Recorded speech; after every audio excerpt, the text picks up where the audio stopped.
कहानी की शुरुआत होती है एन नाम की लड़की से, जो न्यूयॉर्क सिटी में थिएटर में कॉमिक एक्ट्रेस का काम करती है। और एक दिन अचानक से उसकी सैलरी दिए बिना ही उसका पूरा शो कैंसिल कर दिया जाता है। एन के पास इस काम के अलावा कोई और काम नहीं बचा था और पैसों की कमी की वजह से उसे काम के लिए दूसरे लोगों की मिन्नतें करनी पड़ती है।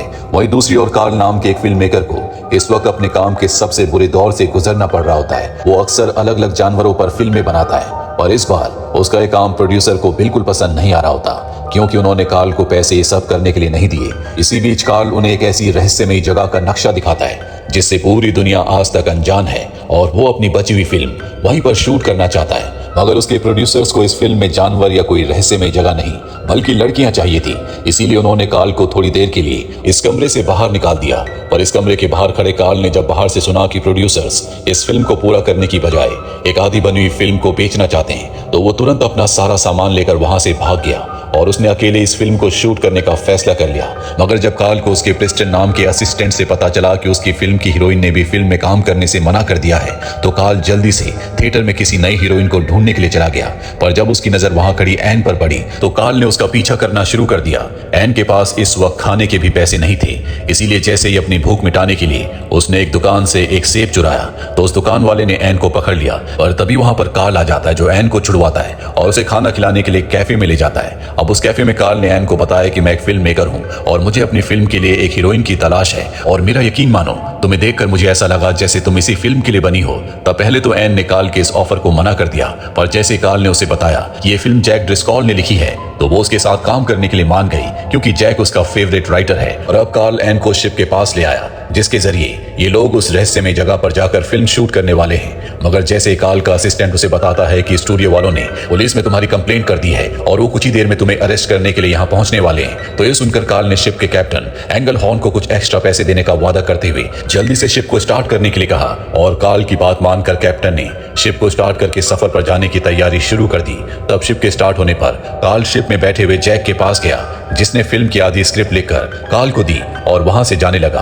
पर कार्ल ने बड़ी चालाकी से जैक को भी इसी शिप में रोक लिया, जो कि कार्ल के साथ इस सफर में जाने के लिए बिल्कुल भी तैयार नहीं था। और जब तक स्टूडियो वाले पुलिस को लेकर यहाँ पहुंचे तब तक कार्ल अपने सफर पर निकल चुका था। इस तरह से कार्ल अपनी पूरी टीम को सिंगापुर ले जाने के बहाने उस रहस्यमय जगह को ढूंढने के लिए निकल पड़ा, जिसका नाम था स्कल आइलैंड। शिप पर कमरों की कमी की वजह से कैप्टन ने जैक को अपना कमरा दिया जहाँ जानवरों को रखा जाता है। और इस शिप में क्लोरोफॉर्म की ढेर सारी बोतलों और पिंजरों को देखकर ये साफ समझ में आ रहा था कि कैप्टन हर तरह से जंगली जानवरों को पकड़ने में माहिर है और इस काम में उसका साथ मिस्टर हाइस, जमी और लंपी देते हैं। अब इसके बाद डिनर के वक्त कार्ल ने एन को अपनी पूरी टीम से मिलवाया, जहां एन अपने फेवरेट राइटर जैक से मिलकर बहुत खुश हुई।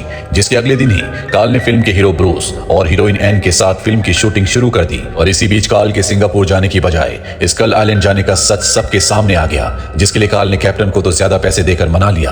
पर हाइड और हाइस और लंपी ने कार्ल को वहां ना जाने की वार्निंग देते हुए कहा कि आज से 7 साल पहले उन्हें समंदर में एक अनजान आदमी मिला था, जिसका जहाज एक टापू से टकराकर टूट गया था। उस आदमी का कहना था कि उस टापू पर 100 फुट ऊंची दीवार है, जिसके बारे में कोई भी अंदाजा नहीं लगा सकता कि वो कितनी पुरानी होगी, और उस दीवार के पीछे एक ऐसा दानव रहता है जो ना तो इंसान है और ना ही जानवर। ये सारी बातें बताने के अगले दिन ही उसकी मृत्यु हो गई। इसीलिए हमारा मानना है कि अगर हमने उस टापू को ढूंढ भी लिया तो वहां से कोई जिंदा वापस नहीं जा पाएगा।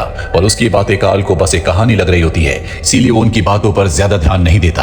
अब जैसे जैसे लोग सफर पर आगे बढ़ रहे होते हैं, जैक और एन एक दूसरे के बहुत करीब आ जाते हैं। अब ये दोनों एक दूसरे से प्यार करते हैं। पर इसी दौरान एक दिन कैप्टन ने अपनी शिप का रास्ता बदल दिया, क्योंकि वो जान चुका था कि पुलिस ने कार्ल के लिए अरेस्ट वारंट निकाला है। वो कार्ल का साथ देकर पुलिस के खिलाफ नहीं जाना चाहता।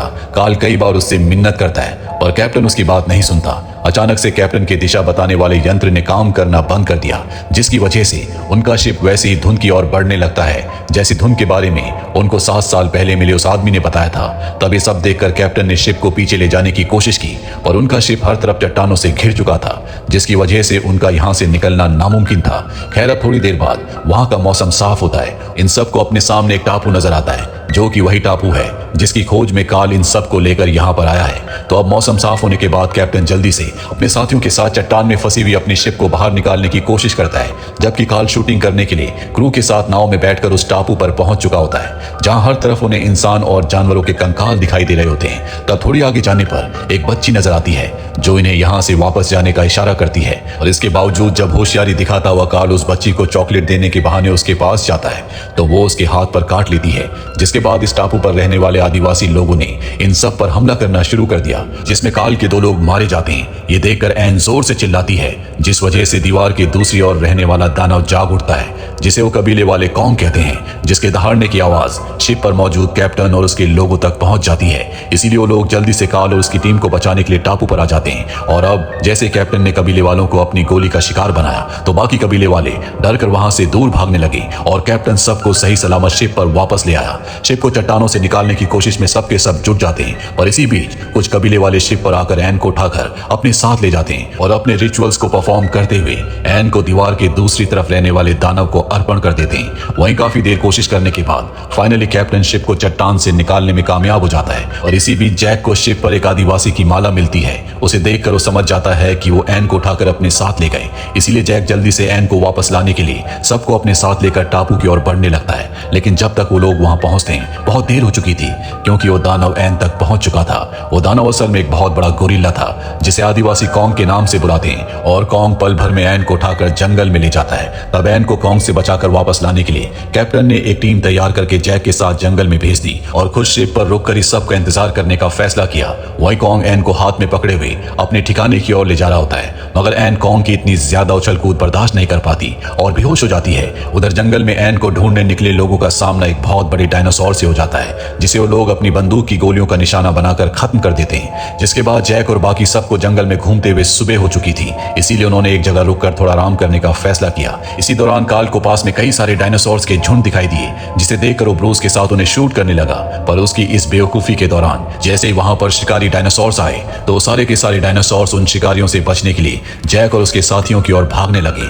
और इस भगदड़ की वजह से उन सब लोगों की जान खतरे में पड़ गई, क्योंकि इस भगदड़ में कुछ मांसाहारी डायनासोर भी थे, जो उन सबको अपना शिकार बनाने की पूरी कोशिश कर रहे थे। इन खतरनाक डायनासोर्स के झुंड में उनके 4 साथी मारे जाते हैं और ब्रूस इस सब से डरकर 2 लोगों के साथ वापस शिप पर लौट जाता है, क्योंकि उसे लगता है कि एन अब तक मर चुकी होगी। वहीं दूसरी तरफ हमें एन को दिखाया जाता है, जो कॉन्ग की उस जगह पर थी जहां पर वो रहता है। पर जैसे वो कॉन्ग की नजरों से बचते हुए भागने की कोशिश करती है, तो कॉन्ग उसे सामने से घेर लेता है। तब कॉन्ग से बचने के लिए एन उसे कई अलग अलग तरह से करतब दिखाने लगती है। उन्हें देखकर कॉन्ग को भी काफी अच्छा लगता है। जैसे एन खड़ी होती, कॉन्ग उसे धक्का मारकर गिरा देता और जोर जोर से हंसने लगता। पर काफी देर तक ये सब करने के बाद जब एन थक गई, तो एन ने कॉन्ग को ये सब करने से मना कर दिया, जिससे कॉन्ग गुस्से में आकर वहां पर तोड़फोड़ करने लगा। पर इसके बावजूद वो एन को कोई नुकसान नहीं पहुंचाता और वहां से चला जाता है। कॉन्ग के वहां से जाते ही एन भी अपने शिप की ओर भागने लगती है। दूसरी ओर एन को ढूंढ रहे लोगों को बार बार जंगल में नए नए खतरों का सामना करना पड़ता है। वो टूटे हुए पेड़ों से नाव बनाकर नदी को पार करने की कोशिश कर रहे होते हैं और तभी बड़े बड़े कीड़े निकलकर उन पर हमला करना शुरू कर देते हैं। लेकिन अगले पल वो सब कीड़े वहां से भाग गए, क्योंकि नदी के पानी के अंदर एक बहुत ही बड़ा और खतरनाक जानवर आ गया था, जिसने आते उनकी नाव को पलटकर उन सबको नदी में गिरा दिया।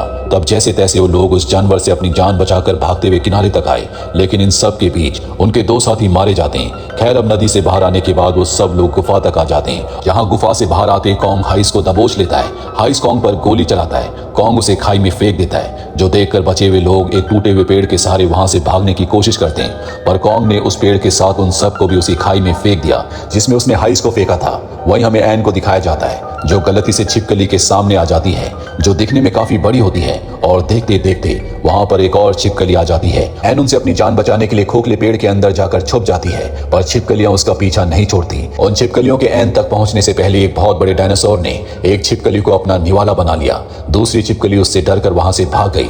वहीं उस खोखले पेड़ के अंदर छुपी एन पर भी जैसे कुछ बड़े बड़े कीड़े हमला करते हैं, एन तुरंत उनसे डरकर वहां से बाहर आ जाती है। जहां पर अब भी वो खूंखार डायनासोर खड़ा है, वो एन को अपना शिकार बनाने के लिए उसका पीछा करता है। एन उससे भागने के लिए एक जगह छुप जाती है, पर डायनासोर एन को ढूंढ लेता है। और इससे पहले कि वो एन को अपना निवाला बनाता, एन जोर से चिल्लाती है। कॉन्ग उसकी आवाज को सुनकर वहां पहुंच जाता है और एन को बचाते हुए वो डायनासोर से लड़ना शुरू कर देता है। लेकिन यहाँ पर उस डायनासोर का एक और साथी आ जाता है, जो दोनों मिलकर कॉन्ग के ऊपर हमला कर देते हैं। कॉन्ग एन को बचाने के साथ साथ दोनों डायनासोर से लड़ रहा होता है और अब वो दोनों डायनासोर्स को खाई की तरफ ले जाता है। और जब वो उन्हें खाई में फेंकता है, वो कॉन्ग को भी साथ में खींच लेते हैं और अब ये तीनों के तीनों खाई में लटक रही पेड़ों की लंबी लंबी टहनियों में फंस गए। वहां वो डायनासोर अब भी एन को खाने की पूरी कोशिश कर रहे होते हैं। अब उन टहनियों से होता हुआ एक डायनासोर नीचे आ गिरा। नीचे गिरी हुई एन की ओर बढ़ने लगा, पर ये सब देखकर कॉन्ग ने जल्दी से एक डायनासोर को उन टहनियों में ही खत्म कर दिया और उस डायनासोर के एन को खाने से ठीक पहले ही उसके सामने आकर खड़ा हो गया। जिसके बाद कॉन्ग और उस डायनासोर के बीच एक भयानक जंग शुरू हो गई, जिसमें कॉन्ग ने उस डायनासोर का जबड़ा तोड़कर उसे मौत के घाट उतार दिया। और इस लड़ाई के बाद कॉन्ग एन की ओर पीट करके उसे दिखाने की कोशिश करता है कि मैं अब भी तुमसे नाराज हूं, पर अगले पल वो एन को अपने पीछे आता देखकर उसे अपने कंधे पर बिठाकर अपनी गुफा की ओर बढ़ने लगता है। वहीं दूसरी ओर उस खाई में गिरने के बाद जैक को होश आता है, जहां पर बड़े बड़े कॉकरोचेस उन पर हमला करने की तैयारी कर रहे होते हैं, पर जैक ने फ्लेयर गन की मदद से उन सबको वहां से भगा दिया। जिसके बाद वो अपने साथियों को होश में लाया। इस घटना में उसने अपने कुछ साथियों को खो दिया, जिसका उसे दुख था। इस वक्त सबसे ज्यादा दुखी कार्ल होता है, क्योंकि खाई में गिरने की वजह से उसका कैमरा टूट गया था। और ये जगह दुख मनाने की नहीं है, क्योंकि यहाँ पर हर जगह खतरा है। एक बार फिर से कुछ भयानक जानवर इन लोगों के ऊपर धावा बोल देते हैं। अपनी जान बचाने के लिए ये उन पर गोलियां चलाते हैं, लेकिन फिर भी वो जानवर लंपी को अपना शिकार बना लेते हैं। उन जानवरों की बढ़ती हुई तादाद की वजह से यहाँ से जिंदा बचकर निकलना इतना आसान नहीं होगा। इसीलिए कार्ल, जैक और जिमी बहुत ज्यादा डरे हुए होते हैं। मगर तभी वहां पर कैप्टन अपने क्रू को लेकर उनकी मदद करने के लिए पहुंच जाता है, जो उन जानवरों को गोलियों से भूनते हुए सबको बचाकर खाई से बाहर ले आता है। जहां पर कैप्टन ने जैक और बाकी सबको फिर से वापस चलने के लिए कहा, क्योंकि उसके हिसाब से एन अब तक मर चुकी होगी।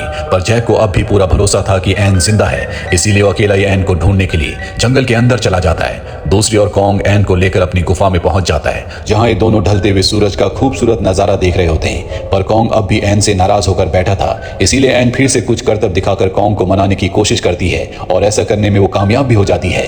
कॉन्ग रात को एन को अपनी गोद में ही सुलाता है, पर अब एन को ढूंढता हुआ जैक भी उस गुफा तक पहुंचने में कामयाब हो चुका था और वो कॉन्ग के पास सो रही एन को चुपके से जगाकर अपने साथ वापस चलने को कहता है। लेकिन इसी बीच कॉन्ग की आंख खुल जाती है। जैक को वहां पर देखकर उस पर हमला करना शुरू कर देता है, पर कॉन्ग के चिल्लाने की वजह से उसकी गुफा में मौजूद कई सारे बड़े बड़े चमगादड़ बाहर आकर कॉन्ग पर ही हमला करने लगते हैं। और इसी मौके का फायदा उठाकर जैक एन को लेकर एक पेड़ की टहनी के सहारे उस पहाड़ से नीचे उतरने लगता है, और तभी चमगादड़ उन दोनों के ऊपर भी हमला कर देते हैं। वहीं कॉन्ग ने भी उस टहनी जैसी रस्सी को ऊपर खींचना शुरू कर दिया था, इसीलिए कॉन्ग से बचने के लिए जैक ने उन्हीं चमगादड़ों में से एक का पंख पकड़ लिया और उस चमगादड़ ने उन दोनों को लाकर समंदर में फेंक दिया। जिसके बाद समंदर में तैरकर जैक और एन जैसे तैसे उस बड़ी दीवार तक आ पहुंचे, जबकि कॉन्ग अब भी एन का पीछा कर रहा था। वहां पहुंचकर जैक ने जल्दी से कार्ल को ब्रिज को नीचे गिराने को कहा, ताकि वो लोग ब्रिज से होते हुए वहां से निकल सके। और कार्ल का प्लान कुछ और ही था। जैसे कार्ल ने ब्रिज को नीचे गिराया तो जैक और एन उसके पास आ पहुंचे, पर एन के पीछे पीछे कॉन्ग भी वहां पर आ गया था